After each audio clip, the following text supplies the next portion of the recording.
will be beneficial to all concerned. And fifth. Good time. Thank you, Nika. Appreciate that. Dave Dusek is late. Dave Dave Dusek is late. Just make a mental note of that. Hi, Dave. Mike, we're recording, just so you know. And Nathan says, be nice, because we are recording today. So do we have any visiting Rotarians or guests, Jenny? I'm sorry? Oh, do you have any visiting Rotarians? Not a visiting Rotarian, I'm not. Any guests? I do. This is my husband, Robert. Hey! What's his name, Janine? It's Ohio. Ohio. Oh. Okay, some quick announcements. For those who may not know, some sad news. Former Rotarian of ours, Skip Hauser's wife passed away this week. Marla and I worked together many years ago at the Olympian, and a dear friend and a great woman. And Skip said she is in a good place now after 2+ years of fighting cancer. So anyway, there's a card going around for Skip's family. Rotary Golf volunteers, there's a list going around for that as well. We still need a photographer, and if we can't find a photographer to take photos during that day, I'll just ask that all the golfers and volunteers during the day just take photos, and we'll collect them all. We did have one more team. I spoke with Jenny Wilson from the city of Lacey over the course of the last week, and asked her if she could help us out with that, and so she put together a team from the city of Lacey. Yesterday I met with Lucky Eagle. They donated just some goodie bag stuff, and Rodney, you didn't know Rodney, but he said he's going to try to put together from there. We still are in search of a membership chair, service committee chair, and was just informed by Brennan the other day that he needs to step away from doing webmaster, so we need a webmaster. So please keep those in mind. If you have any desire to do any of those, I would love to hear from you. And other announcements? You did it. I'm sorry, okay. I have a question. For those of us who have purchased the punch cards for this coming year, Yes. how do we get them? That's a very good point. I saw that you purchased one. Thank you. Just go pick one up. Yeah, grab one in the cash box. Just grab as many as I want. Yeah, and the cash. Yes, no. If you need a little cash for breakfast or anything, you can get Yes, that. that goes for anyone that has purchased a cash card, and I know who you are. Please just pick one up from the cash box. So- And we'll just note it on the tally sheet. Yeah, just put it on the couch. Card reader. That'd be good. Any other announcements? So you're asking us to actually pay attention to the 4-way test? Yeah. Yes, Yes, that's I am. great. That Yes. was the intent. That's your test. That was my. Okay, it is my pleasure to introduce our guest speaker this morning, Kim He Nedrow. did that last week. Kim Nedrow. Kim joined us last week as a guest at the South Beach South Community College, and she's actually been here 1 or 2 other times. By the way, you know we're looking for members. Okay. All right. So, Kim, and I've got her bio here. This is going to be hard. It's not much light. Kim is the president of Balanced Being and founder of the Association for Integrated Healing, a charitable nonprofit corporation started in 2009. Kim has been serving this community since 2000, exclusively providing craniosacral therapy, you can correct me on any of these, and somato emotional release. Is that even close? Okay, good. Yeah. Since 2003, and works directly with the traumatic brain injury, post-traumatic stress, military and their families, first responders, pediatric disability, cancer, end-of-life, and caregiving communities. Kim regularly donates her services at no charge to those in need, who are either underinsured, non-insured, or when insurance does not cover treatments.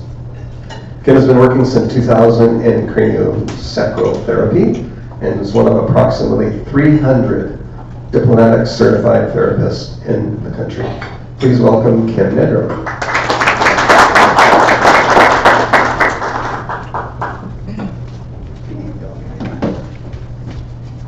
And sorry I didn't advance any slides. I can only do one thing at once. Do you have any slides? Yeah. Okay.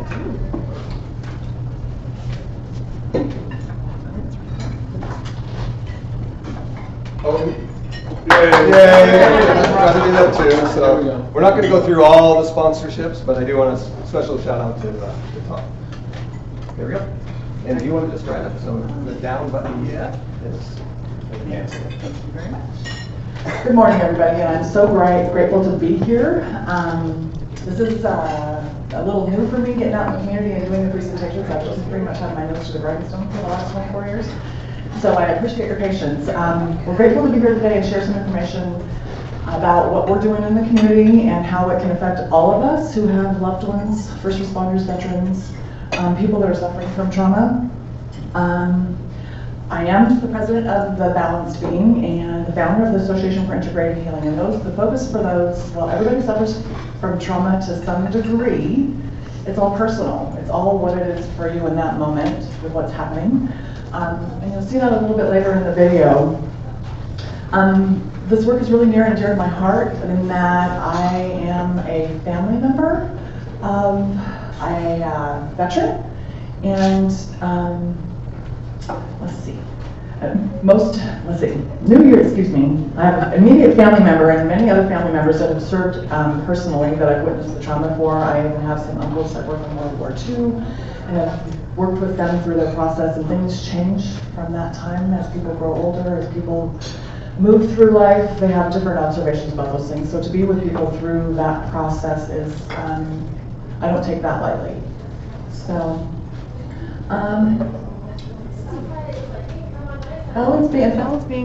the balance being, we heal from the inside out. We offer a holistic approach to healing and suicide prevention with no medications. We treat pains, chronic diseases, anxiety, all of those things that people suffer from. We help empower them on a new path to journey towards healing their mind, body, and spirit. We serve our community members in specialized treatments for past and military service members, first responders, and their families, and their service animals. So some of the things that we do at the Balance Being, I speak mostly about craniosacral work because it is a little bit out of the box. It's not something that's in mainstream medicine. So you'll hear a little bit about that. You'll hear probably a little bit more about that today than you will the rest of the stuff. But we're doing massage therapy, we're doing acupuncture, we will be doing acupuncture in September. We're doing EMDR work, behavioral health. We have a TBI protocol with hormone therapy, because if somebody's had a TBI, chances are it's affecting their endocrine system and their brain, affecting the hormones. Okay, what is Kim, what's TBI? Yeah. Traumatic brain injury. And EMDR? Eye movement desensitization, yeah, that's a part of a mental health thing. It helps rewire the brain, connecting those two sides, so that trauma can sometimes process out. Helps, yeah, with trauma, post-traumatic stress, you got that. And the thing that we're doing now, we can do it with craniosacral work, but the Western medicine world doesn't really understand a lot about craniosacral work. But with the mental health piece on board now, we can actually talk about doing suicide prevention, anxiety, depression, and sleep. Any of those things that are happening in our body from a central nervous system standpoint, the craniosacral system can tap into. Cranium, sacrum, spinal cord, spinal nerves, that innervates your whole body. So if somebody's had a traumatic situation, the central nervous system, the fight, flight, or freeze response that some of you may be familiar with, we can help that process through the body. It gets stuck in the tissue, typically. It can affect the brain, but the body also affects the brain, and when we can connect those two and process that, things can really start to change.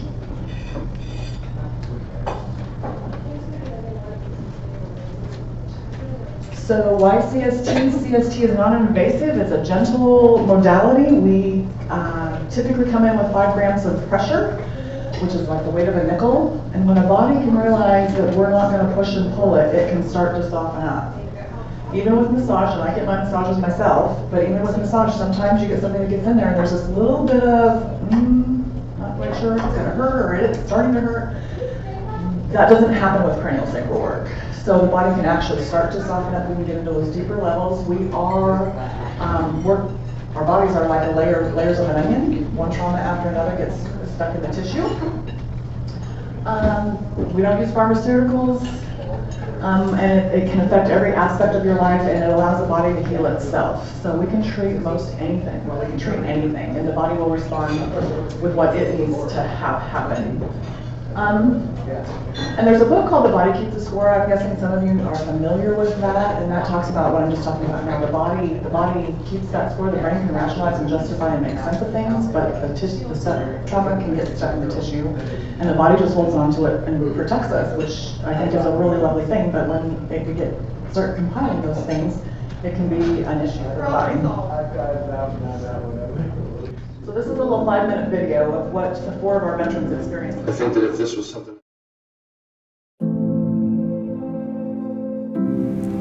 if this was something that was around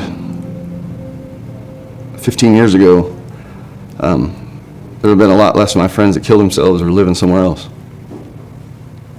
I mean, that's for real. That's for real.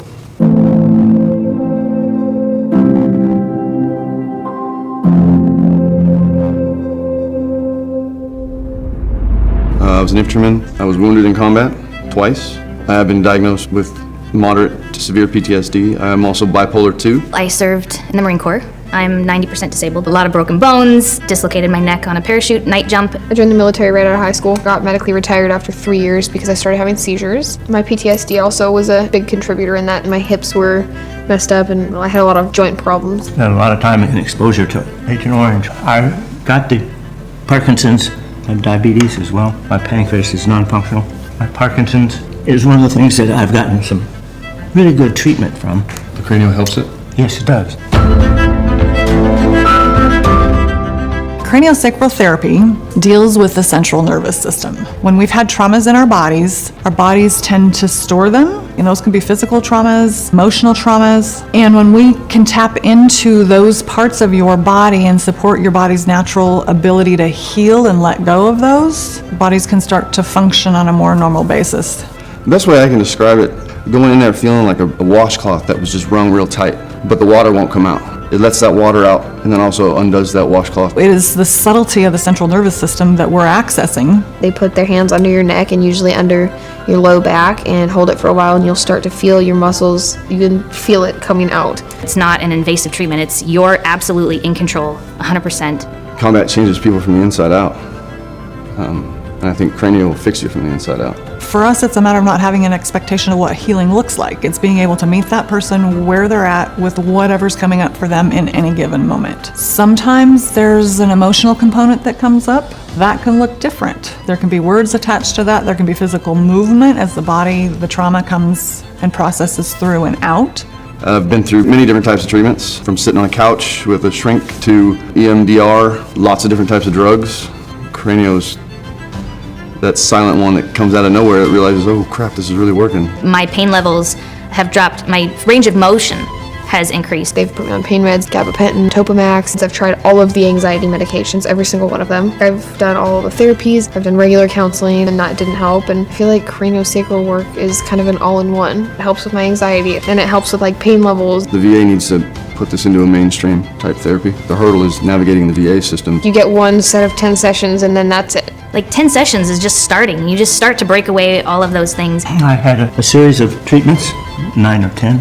Then the VA discontinued my treatment until I could explain or show how it was helpful to me. But it was pretty easy to do during the break time because when I stopped doing it, I really noticed a difference. It's been a while because I don't have any more sessions and I can feel everything just going like this again. It's just getting all tight and my whole side's, going in, and my sleeping's not as good as it was. I can think of a few of my friends that are now probably living on the streets if they're not dead as a vet because no other therapy worked. And the military doesn't believe in anything that you can't see. Medicate, medicate, medicate, medicate. Craniosacral is under the massage benefit of the Veterans Affairs. Massage is great, and vets love it, but the piece that needs to be looked at is the craniosacral piece. We have a clinic up and running and ready to go. It helps in every aspect of my life. It's needed. It should be offered to everybody. It should be mandatory, in my opinion. This type of therapy is honestly the best in 20 years that I've had. I think that's why more money needs to be funneled into this type of therapy. They're healing, they're getting better, they're back into their communities, they're back into their families. People look at me like I'm crazy, but it's true and it works, so. This type of therapy for anyone who's experienced trauma is it's needed. I'm dealing with things better. I don't have to stay away from crowds. I don't have to stay away from the things that triggered me before, because my body from the inside out is working those triggers out. The treatment is amazing, and it's better than popping any pill. That's for sure.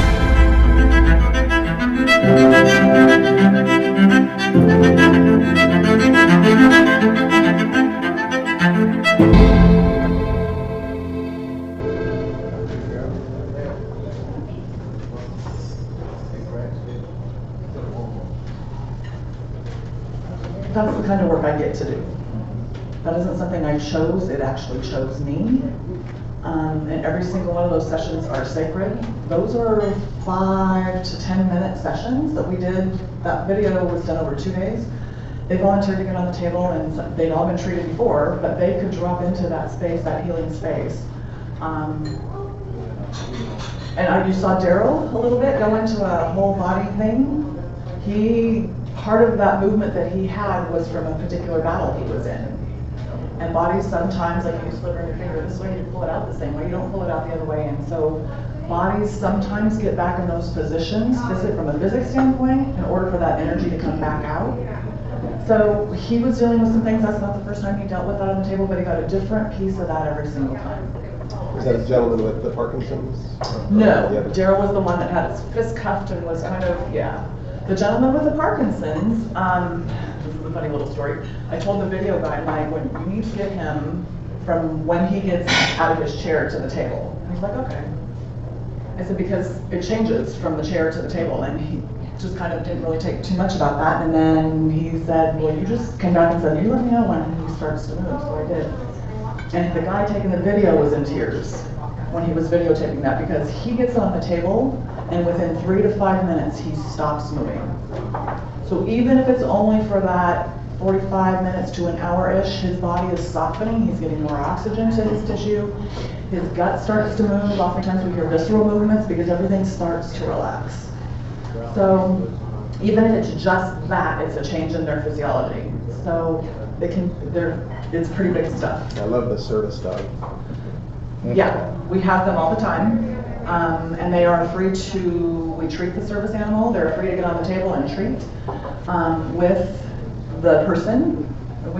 They hold space for the person as well as we hold space, have hands on. So, yeah, it's pretty cool. Let's see here. I have done, actually, I want to back up just a tad. I did work with the University of Washington Education and Rehab Division for 7 years.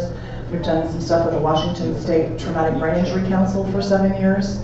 The Lewis Mason Thurston Area Agency on Aging, helping some of the loved ones of people with Alzheimer's and dementia learn how to be in a different space, because then their loved ones are in a different space as well. So we can help calm their bodies, their alarm system, their central nervous system, and their loved ones. We oftentimes think that's just the way they are, and yes, and we can also help them be able to take a deeper breath and relax so the tissue in the body can start to recoup in some way. I founded the Association for Integrated Healing in 2009 because the services that we were providing were not covered by the VA and most of the other insurance, in particular the craniosacral work, and now they're starting to be, but it's really intermittent. We have veterans that it takes over a year for them to get to us, and it's a simple community referral, and if they're not having to take medications and go through that whole process, why are they not doing that? So I have yet to turn anybody down into the nonprofit. I would rather them come straight to us than have to get traumatized again by going back through the system. So if you have any loved ones that would be interested in having a conversation or finding out a little bit more, please send them our way. We are looking at partnering up with people like you folks, in the community we all have somebody that has suffered from trauma, and so if you have any questions, please let us know.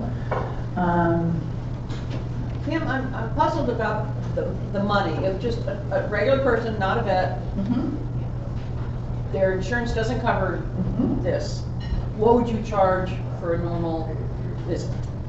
So because for craniosacral therapy, it's 175. The two people, advanced people that are doing that have been doing this over 30 years. Okay. We're So doing 175 per visit, and then you prefer 10 visits to. I don't have a schedule for that. The programs that we're offering through the nonprofit do have, a 3-month program or a 6-month program or a 12-month program. I like people to get in their body. It's not a regimen. You have to be here every week. It's not that. I try to get people to start to connect, and then you pay attention to what's happening, so it's probably a week I started feeling, and I started feeling backsliding a little bit or getting back to myself. I felt good for a week. So maybe at 5 days you need to come in. Or I felt good for 3 or 4 weeks. So at 2 weeks, right? So it's really learning that process for your body and for healing. And as a nonprofit, how are you funded? By grants and donations by the community. Yeah. So, and last year, like I said earlier, I've had my nose to the grindstone. Last year was the first year we actually were pretty much fully funded. At one point, we were serving 40-ish veterans a week. We're not back there yet because it was since COVID. So we have enough to serve to build we could probably take another 15 people a week. Yeah. Okay.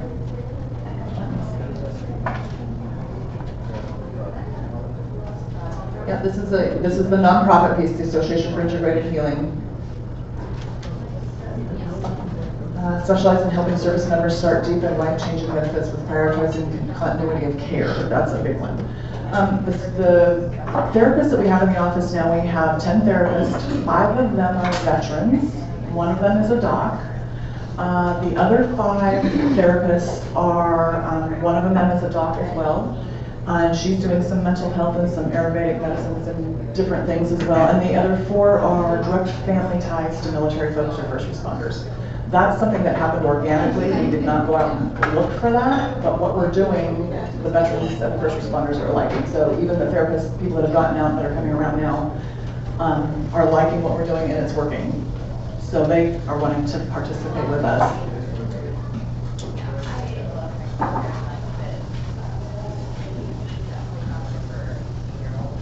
Mission and vision, to fund a passive healing for military members, first responders and their families through personal grants.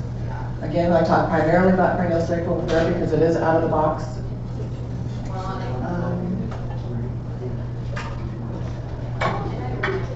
Any questions so far? Any questions? Are you associated with other facilities, AIH and nationwide?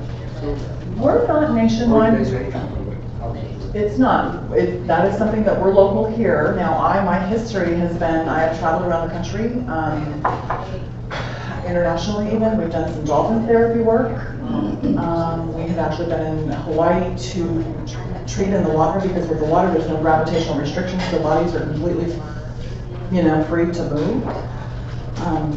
It is not national, but we can treat in other states, and we have done that before.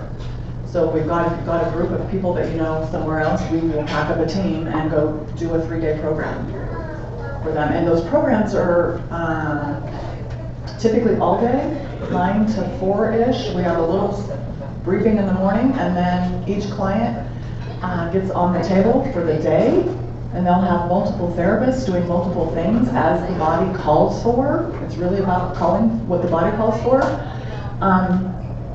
And then at the end of the day, everybody's free to go, and the next morning we have a debrief and we can check in with each individual. How was your afternoon? How was your evening? What came up for you?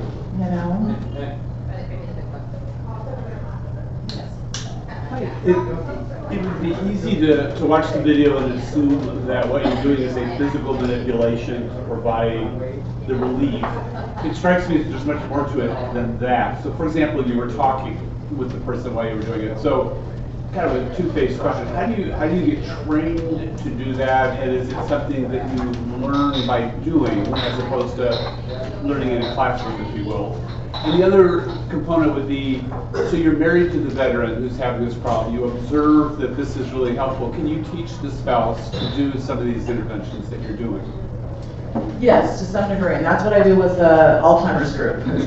We're teaching the unpaid caregivers how to do that at a very basic level. But it's just like if I say something about taking a deep breath, chances are half the people in here are going to go, right? So it's being able, yes, we tap in, there is a physicalness to it.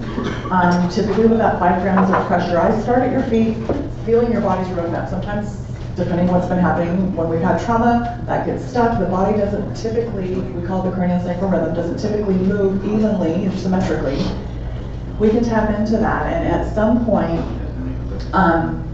the body may call for more pressure. I have a gentleman who was blown up by an IED. I sometimes have my elbow into his lower pelvic floor because the force of that trauma pulls me in, that physics piece pulls me in. I'm like, sometimes I'm usually pretty good about staying right at that pressure that the body's calling for, but if it's really deep, I would say, how are you doing with that?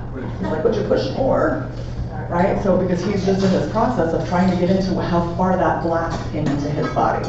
And when he gets to that spot, all of a sudden it's like, okay. So the video, it looks like there were 2 therapists? Yes. Is that typical? Not on a regular daily basis, but sometimes during the programs that we do, yes.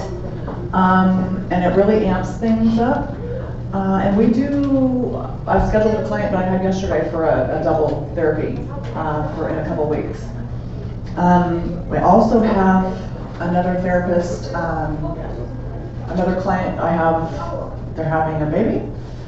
The baby's got some issues, so we're bringing mom and dad in on 2 tables that we're going to push together and have a couple therapists connect with baby and stuff like that, so that they can. Energy follows thought. I know I'm getting a little woo-woo here, but energy does follow thought. How many times have you picked up the phone and somebody's calling and it's the person you were just thinking about? Right? So there is something to that, and they're proving that by science right now, but it's connecting. Yeah. Yeah. So to kind of go back to what Randy said, so is there a craniosacral therapy school? Yes, there is. Training program? Yes. I'm trained through the Upledger Institute. They do currently have a curriculum that you can, they're 4-day classes, but there's many of them, and you can go as far as you want. And I have done some of that for the lay person to just be how you move about in the family or how you move about in the world. That you can get a certification after a technique certification at some point. Typically it's for people that have a license to touch. Dentists, chiropractors, MDs, all of that, PTs. But we can do it from a layman's terms. Yeah. It's kind of following on what Randy said. I'm just wondering about the, I won't say counseling part, but there seems to be, you're not, I'm thinking you're not just reacting to the physical. Do you, as part of the program, you're trying to understand why the person is there and what trauma they've experienced? I mean, is there any verbalization of that, and then if that's connected to the physical? Great question. So we don't do mental health, but when I find that spot on your body shows me that spot where the trauma's held. And it just could be something as big as, you have a hematoma, a big bruise on your arm. If you feel that, you can feel the heat, you can feel the blood behind it. So your body has different ways for me to tune into that. I may ask the question I may ask and often do is, what are you noticing? So I'm not asking them to tell me the story, but what are you noticing? Right? I don't ask them what they're thinking, I don't ask them what they're feeling. That's implying that they're thinking or feeling something. So for us as a craniosacral therapist, we practice on the side of neutral. Get out of the way and let the body do the healing, but we are engaging the tissue and the body will tell the story. That's the book, Body Keeps the Score. And then, well, I'm feeling this down in my belly. Okay, is that familiar? Yeah, that reminds me of, right? So we ask questions based on what's coming up from them. And we can feel into the body, if somebody were to scare somebody, right, that diaphragm gets sucked up, we're feeling for that kind of spot, then we know it's significant. Right? If your body's doing this, I'm going, what is that? I mean, I don't ask it like that, but there's something there. So we help them drop down in, out of their brain, into their body. and then they start to navigate that. They can talk, they don't have to talk, and I'm pretty good at not pushing that. I mean, if I ask a question, they don't respond, it's clearly not time for them to respond, but their body is still processing. That's the beauty of the work. So. We have time for one or two more questions. Yes, sir. So it looked like when you see someone who's got a movement disorder, they're on the table, and after a period of time, the movement disorder seems calm. It doesn't sound like a cure though, because they go home and it comes back and they come back to see you. Do you have a sense that over time you get a net improvement? Yes, Okay. absolutely. Okay. But like I said, they get going, 8, 10 sessions, and then they get cut off. So yes, things can start to come back. Typically, they don't come back to the degree they were before we started. Okay. But that's the continuity of care. Yep. And we don't have that in our world today. You go get a pill and then you get surgery and you're done. PT maybe, if you're lucky. Yeah. So if you have any questions, please feel free to reach out. I'd love to talk to you and share a little bit more. Come see what we're doing. And if anybody that intrigues anybody, my professional courtesy, and I will offer to all of you, because you guys have a community outreach, is just come in and have a couple sessions on me. So that, because I've been asked for a very long time to, you gotta come up with a 3-minute elevator pitch, and there really isn't. There's no words for what we're doing. So it's an experience in your own body. So thank you very much for your time. Yes, thank you very much. And on the table that Kim and Marilyn are sitting at, there are some information sheets and some business cards. So, and I forgot to thank immediate past president, Mr. Nathan McGee. What? For his, he is the public image chair of our club, and does an amazing job of getting videos uploaded and everything, so thank you for that. I am not that techno guy, so. All right, next on our agenda, I believe, would be Mr. Jerry Farmer. This thing keeps cutting it out. Sorry for the dog. Thank you very much. Big hand for our new president, ladies and gentlemen. It's his first official meeting in our official facility, although he was at South Puget Sound Community College last week, schooling us on the way to move forward for this year. And another big hand to our public image chair as well. Nathan continues to help us. He and I, I'm sure, were both in audiovisual club in school. No? No? I ditched class. You are a late-term nerding person? That's right. He grew into his nerdiness later in life and decided to adopt his personal brand, flip-flops. So it's all about the brand. You want to get it across.